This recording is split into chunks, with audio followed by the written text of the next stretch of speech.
Hey everyone, and welcome back to the channel. So today, let's take a look at the latest generation for the BMW M240i.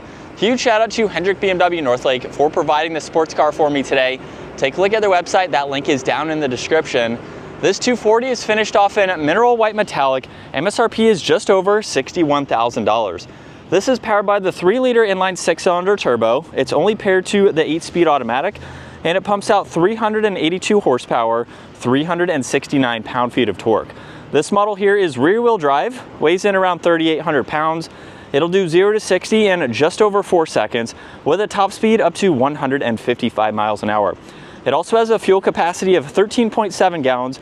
You'll expect to see 23 miles per gallon in the city and 32 out on the highway. This also has a wheelbase of 107.9 inches.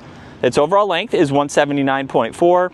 It has a width of 72.4 and a height of 55.3 inches. Now, as we move on to the exterior styling for this latest model, there's not too many significant changes. You will notice, however, since this model debuted, they have moved the M badge to the lower section of the grille, where there's also a sensor for distance pacing. There's parking sensors as well, and several cutouts within that grille to provide additional cooling. You'll also notice the large inlets on both sides, which also will provide cooling. There's LEDs for all of the lighting with a nice dark housing to match all of the gloss black, as this model has the shadow line package that is a part of it. You'll notice too, gloss black for the kidney grille. There's a forward-facing camera, and then the active grille shutters. So those will open to provide cooling when needed, and you'll notice some really nice lines coming down the hood. Now, this model also has the M Sport Pro package as well, premium package too, and a few other goodies that I will show. Now, you'll notice more gloss black for these wheels, along with the red M Sport brakes, which is a great touch. You'll notice gloss black for the side mirrors, which have a camera and a turn signal. It's also on all of the window trim, and this model is equipped with the sunroof too.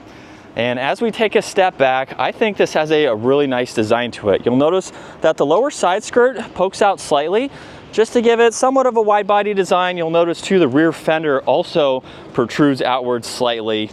And then in back, there's more gloss black for the spoiler.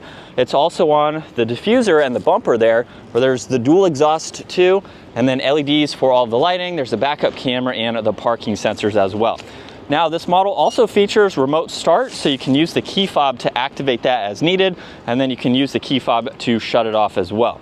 You can also use the key fob or the release underneath to gain access to the trunk. Now, there's no power trunk for this model, but it's pretty lightweight and easy to use.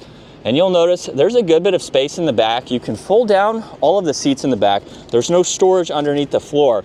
So for this coupe, you have a lot of storage, and then with the back seats down, that gives you a lot more space, so you can use this as needed. Now, as we work our way to the interior, you'll notice the flush mounted door handles here. And then for the interior, this model gets more red accents. You'll notice that on this entire surround here, where there's the window controls, lock and unlock, memory seating adjustments, and then there's a trunk release. This model is equipped with the Harman Kardon audio, and then there's storage down below, and this neat pattern in the back section of the door. You'll notice M down on the door sill, and then this is spec'd with a really nice, subtle two-tone design. These are the upgraded leather seats with those red accents. You also have one manual support in the lower section, and then all of the automatic controls for the rest of the adjustments. And in order to gain access to the back seat, simply just pull on that manual release, and then the seat is going to work its way forwards, allowing you space to hop into the back. Now, this is a 4-seater. You're not buying it for a full-time 4-seater, however, but you'll notice there's a good bit of leg space. You can adjust that seat as needed. You get vents in the middle, along with storage in between the seats. And at 5'10", I have to duck ever so slightly. So of course, if you're shorter than me, you can ride around town and be comfortable in the back. You have large windows and armrests too. So it's practical. I could ride around if I needed a ride. And then you'll notice the armrest in the middle. You can place drinks here, and you can also fold down this middle seat individually as needed. So if you're looking for a fun, practical sports car, this is great. You could have 4 people in here if and when you needed that. And as we hop in now, we are greeted with the flat bottom design for this leather steering wheel. More red accents. You'll notice blue and red for all of the stitching. But let's fire this up and take a listen to how this sounds.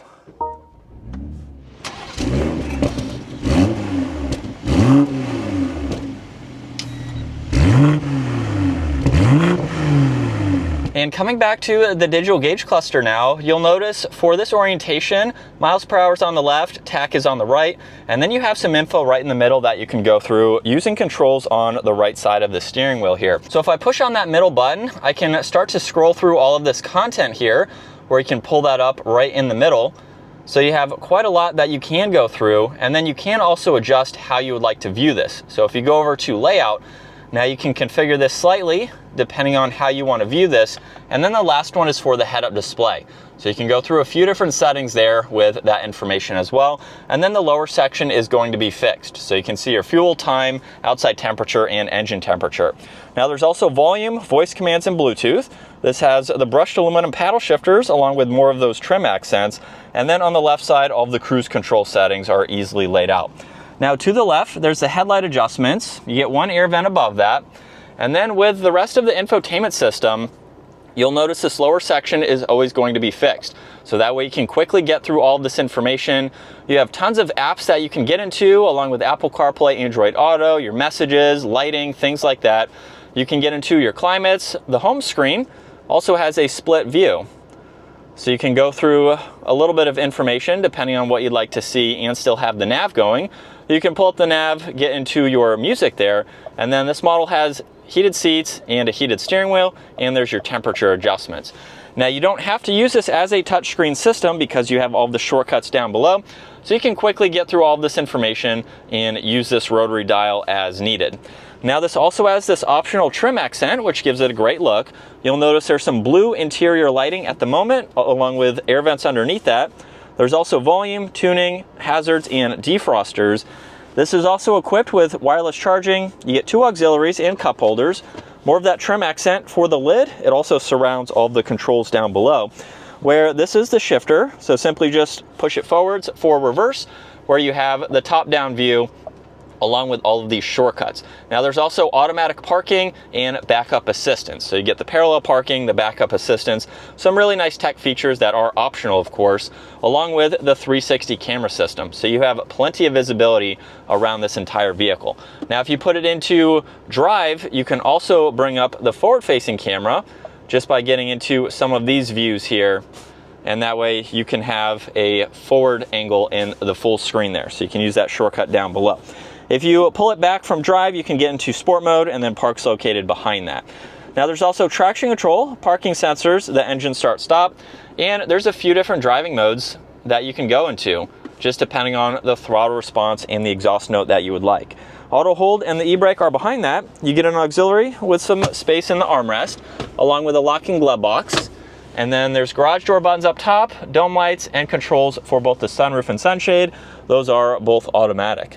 And then take a look at visibility. With those large cargo windows, you can see over the right side and then easily see over this left side, even to the back window there, which is really nice to see. As we set off behind the wheel now for the 240i, this is definitely a very fun and practical sports car with the back seat space that just makes it a little bit more user-friendly if it's more than just you and one other person. Now, if you're looking for just a two-seater, you can go with the Toyota Supra, or you can move over to a BMW here where you get back seats. You can go with the 240, or you can go with the M2, just depending on the power that you'd like. You can also get a manual with the M2 as well. So we have tons of content with all three of those cars, and you really can't go wrong. It just depends on what is going to suit you best. Now, if you're a regular viewer of the channel, when the 240 first came out for this generation, my wife and I actually put in an order for one. I did decide to cancel that. We went with an SUV instead, just for the meantime. But I think when the time comes where I need back seats, maybe for a car seat, or just a little bit more practicalities, I think I'd probably go M2, but you really can't go wrong with the 240 either, just depending on how much you like to spend. This is going to give you a very fun driving experience, even for having not as much power, of course, as the M2. So let's put it into the manual setting now. With a minor acceleration, we have plenty of power, and that wasn't even full throttle, obviously. But you can have a very fun and performance-oriented car here that's also going to make a phenomenal daily driver. Being a BMW, it's going to be well-refined and just give you those nice creature comforts if you're looking for luxury in your sports car as well. Now also, for these seats, this is a new design from what I have seen, just going with this two-tone interior, so it's really cool to be able to showcase a lot of different specs that we've been able to see for a lot of these BMW models. So I really like how subtle it is, but it gives it a great interior, and these seats are also very comfortable as well. So they have some good bolstering support, but a really nice daily driving seat too.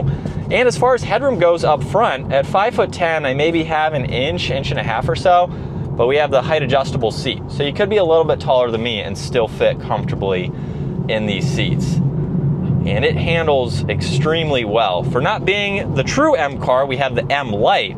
You can't go wrong with this car. This is going to be fantastic for daily driving and even for back roads. And with a minor acceleration, we can get up to speed. Paddles are very responsive too. And you'll notice the exhaust does get a little bit louder if you put it into sport mode. So you have the two other modes, and that will also change your throttle response. It'll make the exhaust a little bit quieter. So just depending on the type of driving that you are doing, you have a few different configurations, which is nice. But this is what it's like to be behind the wheel for the M240i. It's a fantastic car. There's also a lot of modding potential. From the factory though, it's a fantastic vehicle, but if you are interested in some 240 parts, we do carry them on our website, so you can check out brosforspeed.com, where you can follow along with the Supra build. It's going to be somewhat similar to this, obviously a different platform, but if you're looking for a fun sports car, you can't go wrong with this. You have so many different ways that you can spec it as well, which is fantastic. But that is going to wrap it up for the BMW M240i. Once again, huge shout out to Hendrick BMW Northlake for providing this for me today. Take a look at their website, give this video a huge thumbs up if you enjoyed it, and consider smashing that subscribe button so you can stay up to date with our daily uploads. I will see you all in the next video.